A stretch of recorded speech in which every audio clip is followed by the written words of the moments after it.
Every day of the week will bring to you divergent views on news making the headline.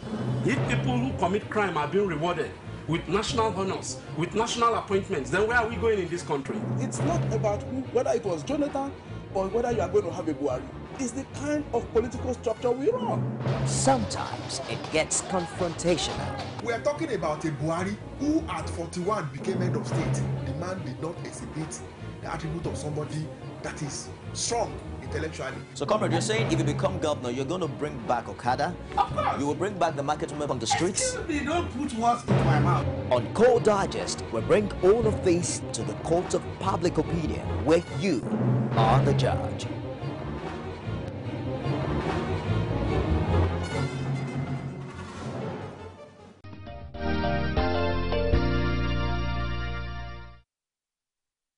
We have update for you of the BURUJI versus NDLEA case. It was quite dramatic on Saturday when men of the National Drug Law Enforcement Agency stormed the Lagos residence of the Senator-elect BURUJI KASHAMU, claiming that there is an extradition order from the United States.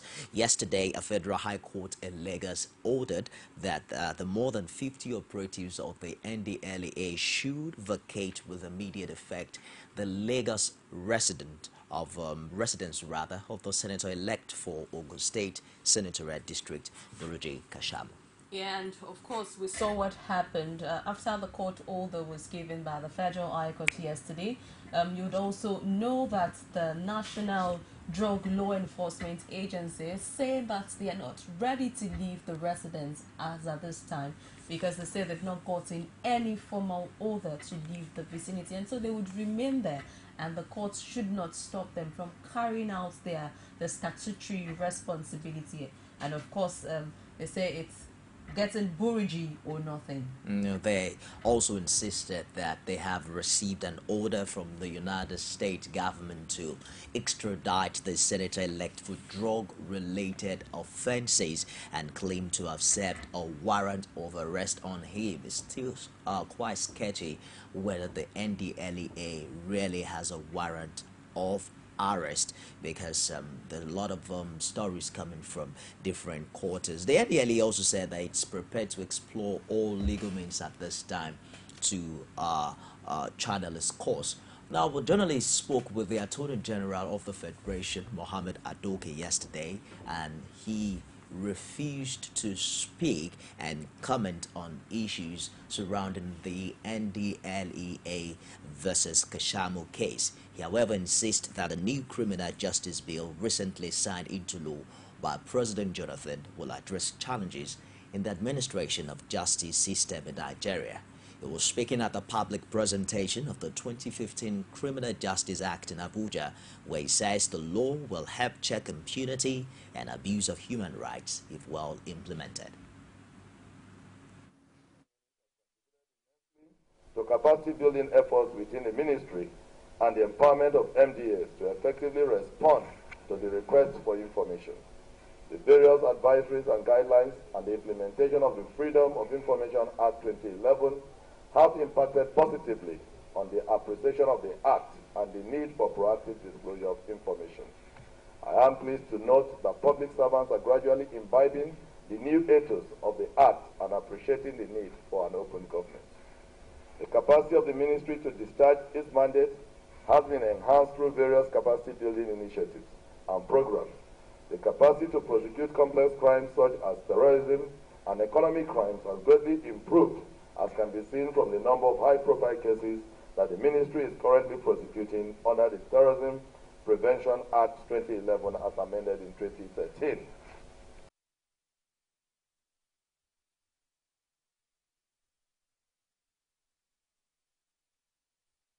However, we spoke with the head public relations office of the National Drug Law Enforcement Agency, Michel Ofoyeju, who also gave us the NDLEA point of view as regards the matter.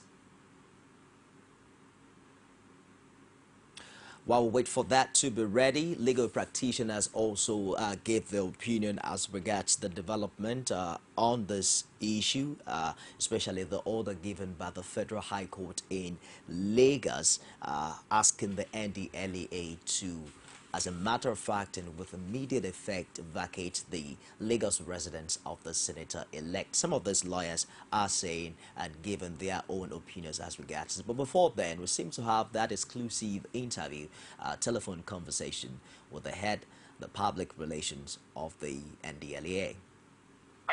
Senator-elect BURUJI KASHAMU has failed to appear in court today. This is despite all attempts by the agency. We've had discussions with him and his lawyers, but still for the fear of the unknown, he has refused to appear in court. So the agency is working hard to ensure that he submits himself to the due process of the law. Meanwhile, he remains in house arrest because his residence has been cordoned off by anti-narcotic officers. I think that is diversionary. As far as I'm concerned, that's just a mere distraction. How could you, in the face of overwhelming evidences and you are being asked to appear in court, you are, leaving the facts in issue, and you are dwelling in, irrelevant issues. And so, as far as we are concerned, we are going to still engage diplomatic and legal means to ensure that the due process of the law is adhered to. I think, most importantly, we would like to clarify the fear of Mr. KASHAMU. He's of the opinion that once we take him out of his house, we are taking him straight to the airport. But that is not correct. We cannot take him from his house, and take him straight to the airport and put him in a flight to the U.S. We don't act that way. That is, that's not proper. What we are saying is, come appear in court. Let the legal process of extradition commence. So we expect that in the next few hours, it's going to have a change of mind and willingly submit to the due process of the law. As a distinguished senator-elect, is somebody we have so much respect for, and somebody who also seeks to serve Nigeria in such a high, capacity. We don't expect him to maybe dilly-dally for too long.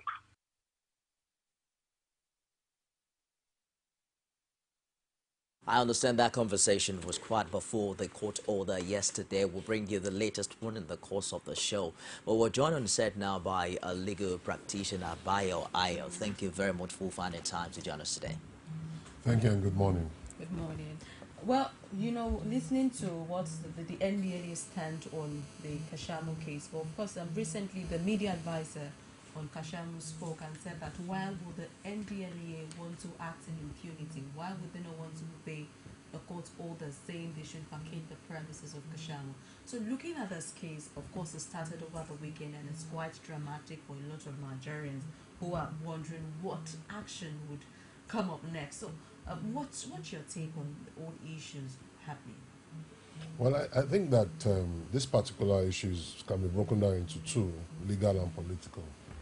The first part is legal, and you will understand that extradition is just a simple process of exchanging, a suspect or a convicted criminal from one jurisdiction to the other.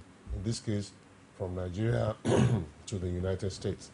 But the process is very simple. The country that needs the criminal or the suspect would normally make a quasi-application for the release of that person to come over. And when you look at the process, it's a very simple one.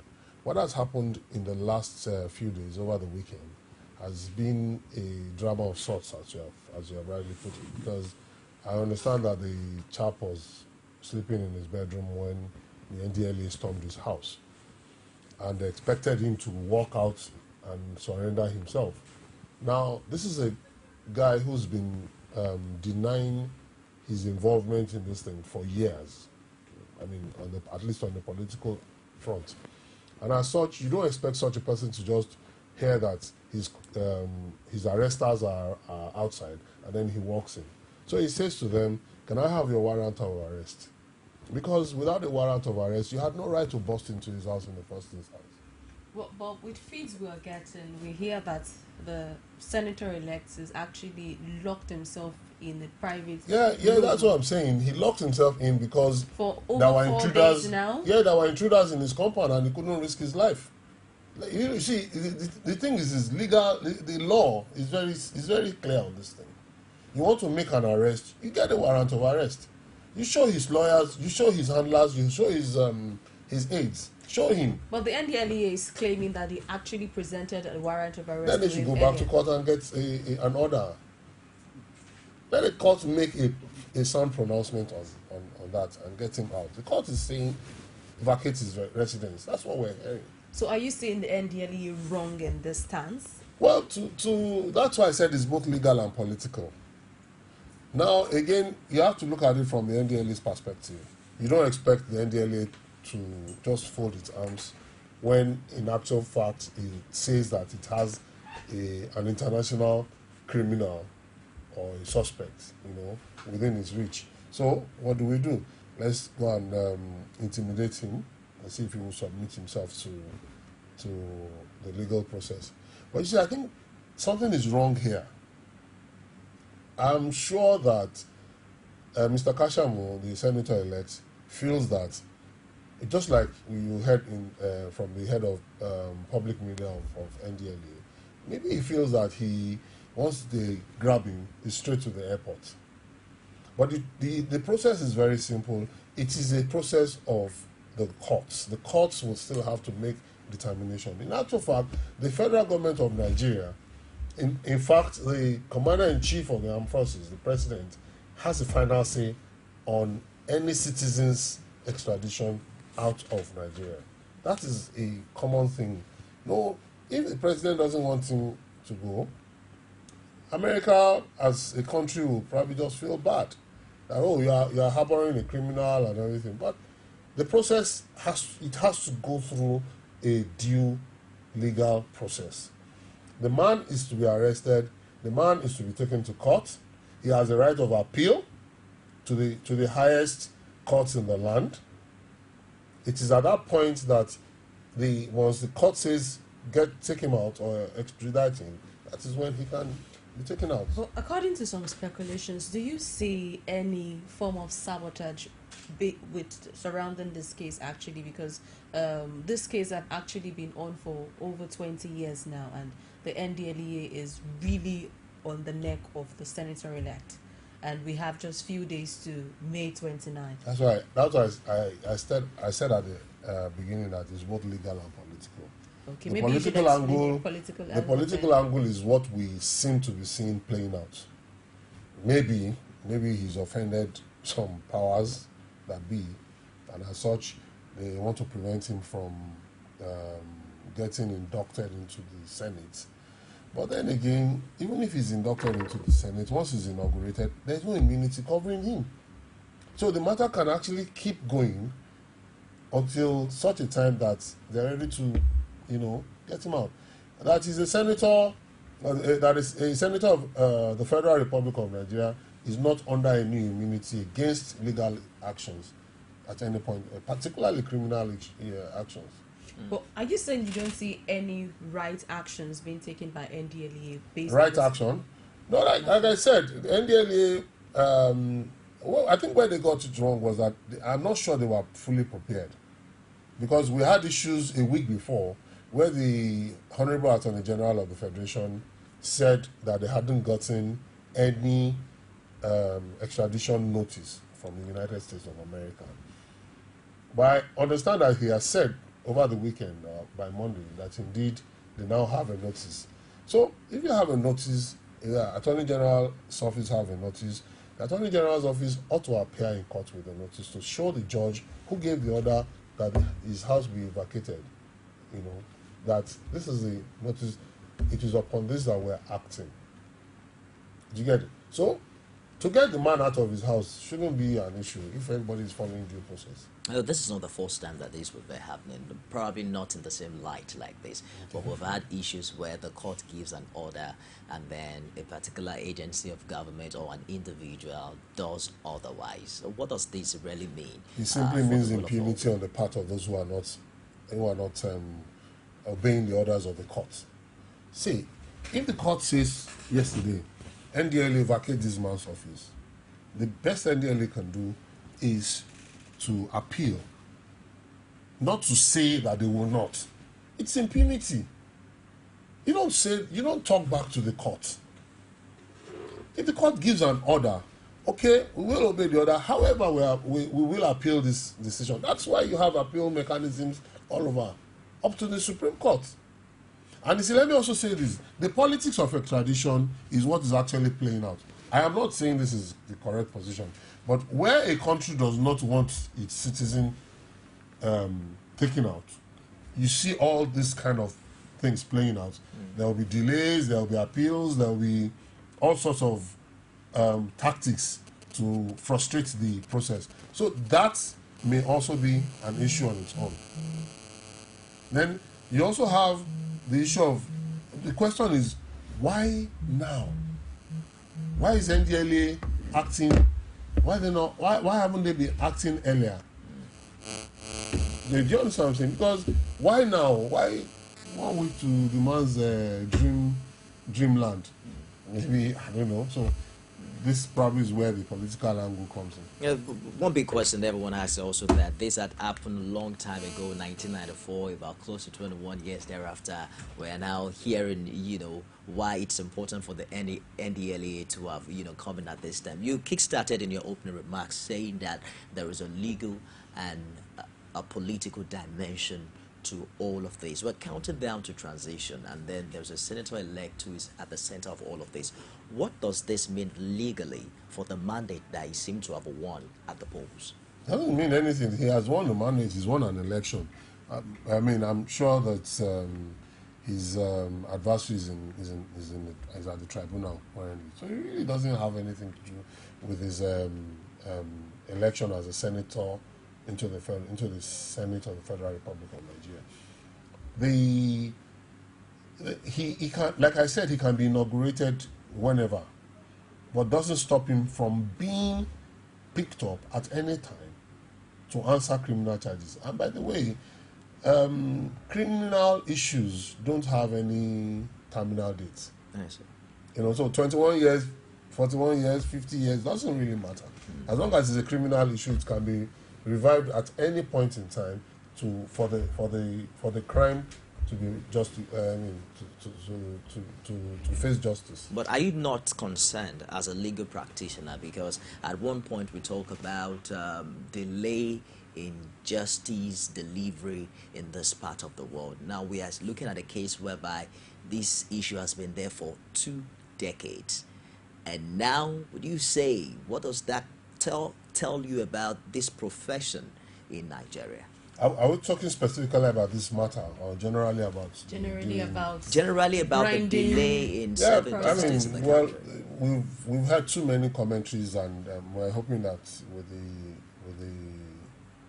advent of the new government from Friday, maybe like we had in Lagos State, during the Professor Yemi Osinbajo days as the Attorney General, maybe perhaps we might be able to have a reform in our judicial system. No doubt, the judicial system in Nigeria is a bit slow. It's quite slow, and very frustrating, even as a practitioner, and like we always joke, you only know when you file a case, you don't know when it will end. But what are these factors that are responsible for it being very, very slow? It's a societal thing. It's you cannot remove the judiciary or the justice system from the decadence of the entire system called Nigeria. Let me just hold you for a minute. We'll take a commercial break here, and when we come back, we'll talk more on the developing story. Stick around. Don't go away. It is often said that the future belongs to those who are inspired to dream. Dreams of a future where you're more than able to move the entire world. Mom, one day I'm gonna be a superstar performer. Yes, one day. Rich and creamy peak, extra fortified with 28 vitamins and minerals. Here's to 60 years of nourishing dreams and inspiring the future. The future is bright. Reach for your peak. Every day of the week will bring to you divergent views on news making the headline. If people who commit crime are being rewarded with national honors, with national appointments, then where are we going in this country? It's not about whether it was Jonathan or whether you are going to have a Buhari. It's the kind of political structure we run. Sometimes it gets confrontational. We are talking about a Buhari who at 41 became head of state. The man did not exhibit the attribute of somebody that is strong intellectually. So, comrade, you're saying if you become governor, you're going to bring back Okada? Of course. You will bring back the market women on the streets? Excuse me, don't put words into my mouth. On Core Digest, we bring all of this to the court of public opinion, where you are the judge.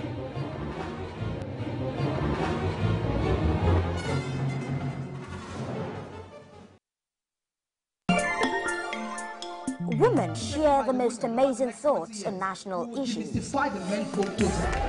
they do it passionately. For most men that are educated, that are exposed, will see nothing to it. The population and the level of poverty made me cry. No infrastructural development whatsoever. And you tell me Lagos is working? That was an accident, and it was a one-off thing. Other than that, there has never been any situation in Nigeria where a Nigerian attacked anybody just because of where they came from. Sharing the adorable word of women in politics every week, only on Core TV News. You can now watch Core TV News live from anywhere in the world on our website www.coretvnews.com. Click on Live TV on our website and watch us live. And welcome to Core TV Primetime Days. To follow us on Twitter, click on Twitter icon on our website. On Facebook, click on the Facebook and YouTube to see all our previous news production. You can also watch us live on YouTube. Click Core TV, leave a space, then News. Core TV News, a 24-hour news station.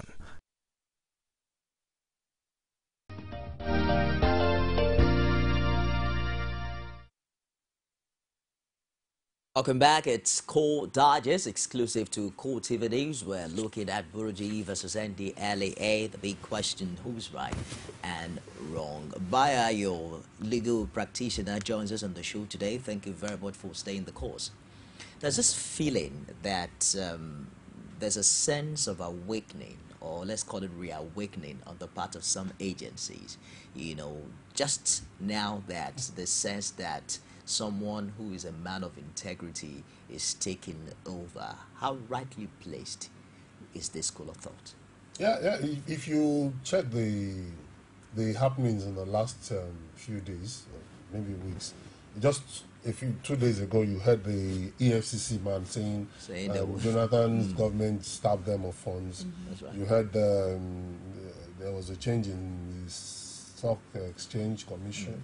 Now, all these people are making this noise or these statements now because, one, the Nigerian thing that is about to change is still bugging them. Now, people who don't have shame, who have contributed to the problems of this country, still wants to hang on. And so what do? You see a lot of betrayals now coming up. People who had sung the good songs for Jonathan is now claiming that Jonathan is claiming Jonathan as an enemy. And you see, all of these things, it makes one so unhappy. Why, instead of making such stupid statements, with due respect to those who are making these statements, why aren't they thinking of just resigning their appointments and moving on? Why not make suggestions as to how these things can work?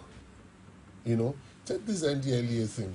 It's funny that suddenly the NDLEA woke up to its responsibility.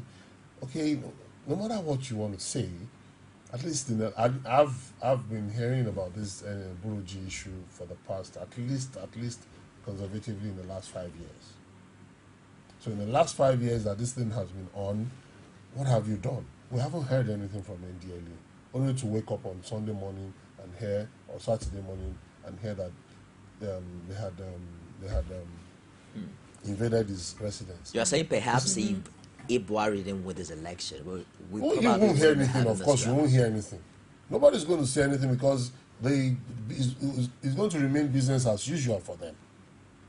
But now, as it is that the NDLEA is outrightly refusing to obey the court's order, actually, what legal steps could actually be taken against them? Against the NDLEA. You see, my fear is, you remember the Babasuwe saga? You know, he was claimed to have been arrested with some drugs by the same NDLEA at the international airport. They took him to the hospital, found nothing on him. The man sued. NDLEA was fined. I am afraid that this might end up the same way. What this tells me is that NDLEA obviously is not doing its homework properly before, you know, taking such actions, which I think is just playing to the gallery. But actually, with what happened yesterday, the U.S., the counterpart of the NDLEA in the U.S. has actually said that they would prepare grounded extradition materials and, of course, give an express detailed document so that they can actually easily extradite BURUJI. That's coming 5 days after the NDLEA had claimed that they got the notice to extradite him. So, do you get what I'm saying? You see, I'm not in support or against. I've never met BURUJI before. I don't know his past deeds, but from what we have been reading, which we can all assume to be rumors and hearsays, the man was a huge, was a cartel ringleader sometime in Chicago many years back, and so came back to Nigeria and changed his name to BURUJI KASHAMU. So the US has been mouthing it through the Obasanjo years. The US mouthed it through the Jonathan years. The US mouthed it. Now, NDLEA woke up 1 week to the end of the Jonathan administration and says this man has to be extradited. So the question is this: if he has to be extradited, I don't have a problem with that. He has to answer. If he has committed a crime, he has to serve his time. But a man should not be persecuted unjustly. There is a legal due process to follow. If the U.S. Department of Drug Enforcement Agency, is that what they're called? DEA, is now saying that, okay, since you have gotten this guy, we will now prepare what you need. It means that they didn't have that request in the first instance. Okay, you actually spoke about some political undertone, and of course you also stated that as a senator there is no immunity. No, if he's actually guilty, they would still. Oh yes, anytime. Yes. So they can now, pick him up. who do you suspect, or what political points would anybody possibly want to score by bringing up this issue at this time? Well, I don't want to delve too much into the political angle, but let me just say that personally I am not fooled. You know, quoting the words of Uncle Jimmy Disu yesterday, I am not fooled. We've heard this guy having a constant brawl with the former president Olusegun Obasanjo, and like somebody rightly joked that you don't go into the ring with Obasanjo and come out the winner. So there's the OBJ's angle to it. Then again, here's a man who supported Jonathan with virtually everything he had, you know. And the reason, one of the major reasons for which PDP cracked, because if you remember Obasanjo's letter, his main point there was on BURUJI not being fit and proper to be a leader in Yoruba land or in PDP, particularly in his own home state. Then you still had other people who feel like, why would such a person who is a confirmed, in quotes, drug dealer or a criminal, you know, be placed so, you know, pivotally in a political setting like Nigeria, to the point where he's contesting into the Senate of the Federal Republic. As a human being and as a Nigerian, he has his rights. But if it is confirmed that indeed he's a criminal, how did he get to this point? How did the system allow him to the point where he even had the temerity to think of contesting, talk less of contesting, and then winning? So there's a problem with the system. And that's part of what I think the new government ought to look very well into. A system that allows villains, that allows felons to become leaders is not a good system. We'll get there. We also, Omotayo spoke with some legal practitioners earlier. Quickly, just want to find out their position. They seem to also share your view that justice will always have its course over an offender, but that due process must be followed. We'll be back after this. The weekend before the wake of the new week turned out very dramatic as the heavy presence of NDLEA officials at the Lekki residence of Senator-elect BURUJI KASHAMU on a U.S. order to extradite him into the country to answer questions of some drug-related charges. But as events will unfold, KASHAMU, who remained under house arrest accusing the agency of infringing on his fundamental human right, may have gained the court's favor, who ruled that such impoundment was not legal. The same opinion shared by these Lagos lawyers. The only ground you can swap on the man is that you have every reasonable cause to believe that if he's not arrested immediately, that he will likely commit a crime the very next minute. Otherwise, what will be encouraging will be impunity. Otherwise, you can be sleeping in your house, police will just invade you and say they have been on your case for 30 years. If you've been on the case for 30 years, by now you ought to have perfected all your paperwork. Now, what NDLEA ought to have done would have been to, get a warrant of arrest from the court before going there. There wouldn't have been need to lay siege in his house. They couldn't have. For what the court did now is the right thing. Since the matter is already in court, it's least pending. They need not to go further, take further actions on it. According to the legal practitioners, the era of justice delayed, justice denied in Nigeria is far gone, adding that a guilty culprit will not go unpunished as long as it could be proved by law. If BURUJI, even though he's elected and sworn in as a senator, maybe a few days from now, that will not debar the law from taking its course. That will not debar the law from taking its course. You will also answer the charges.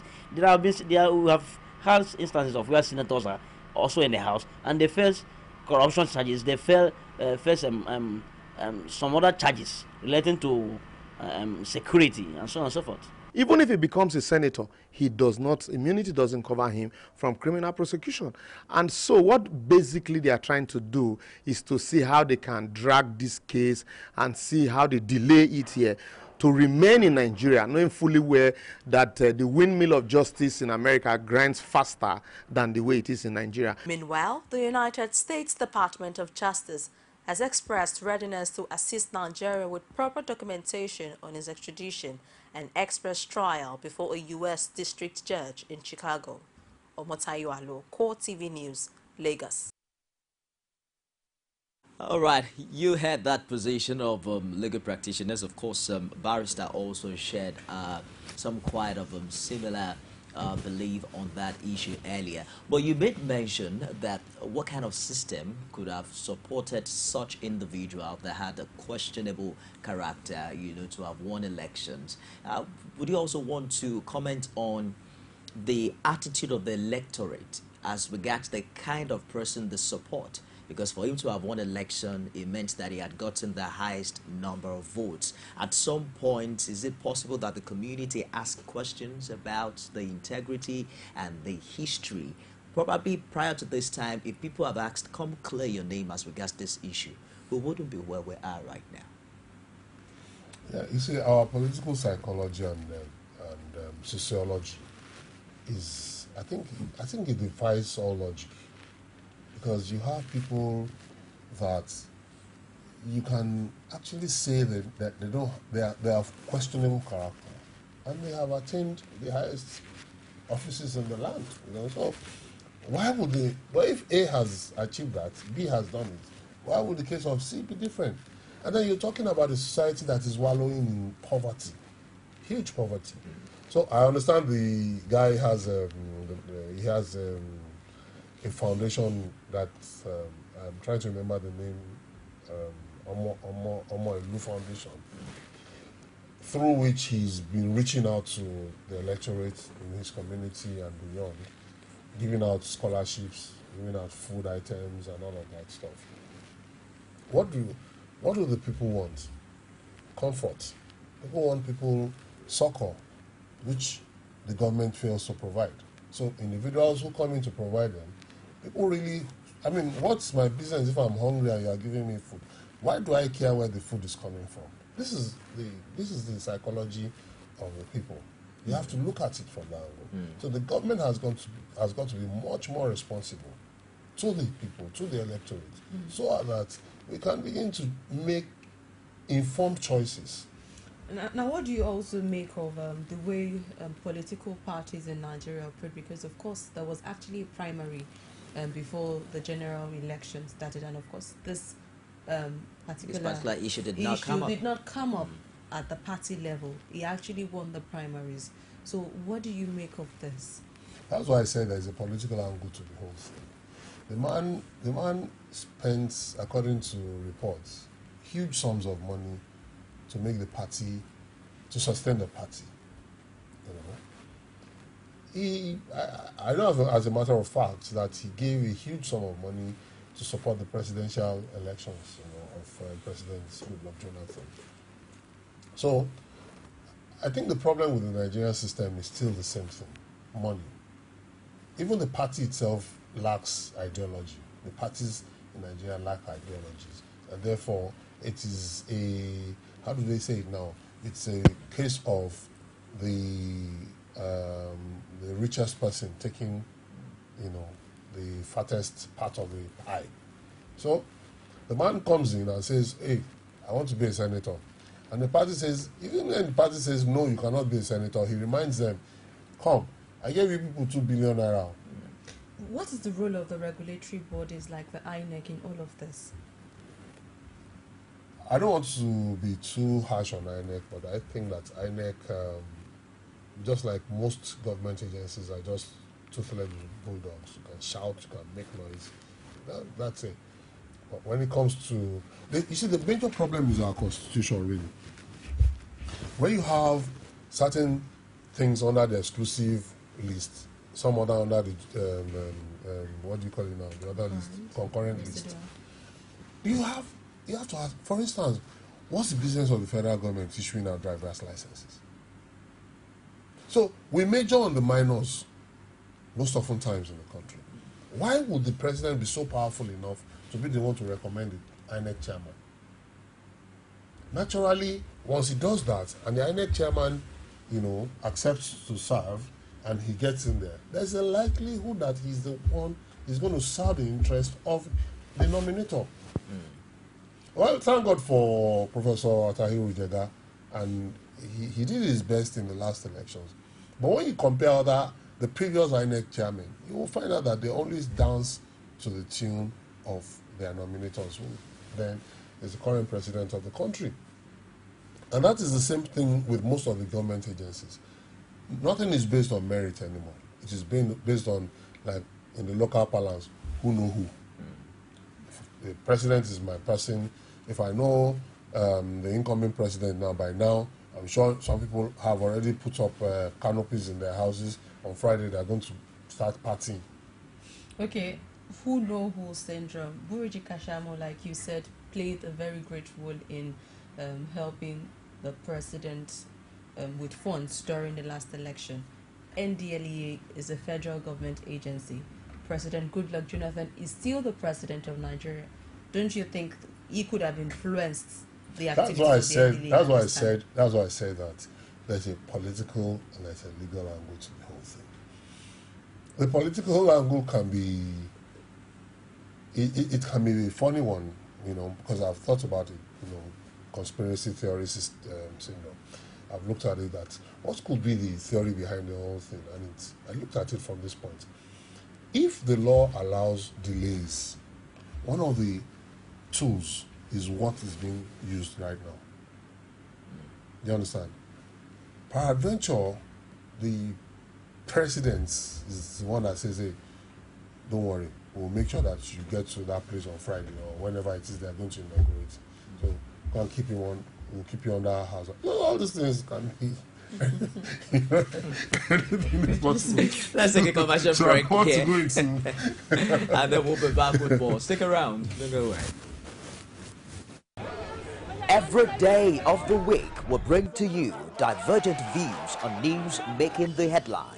If people who commit crime are being rewarded with national honors, with national appointments, then where are we going in this country? It's not about whether it was Jonathan or whether you are going to have a Buhari.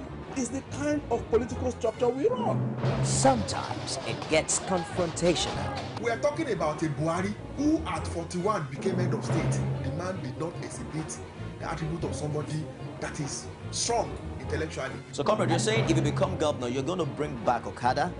You will bring back the market women on the streets? Excuse me, don't put words into my mouth. On Core Digest, we bring all of this to the court of public opinion, where you are the judge.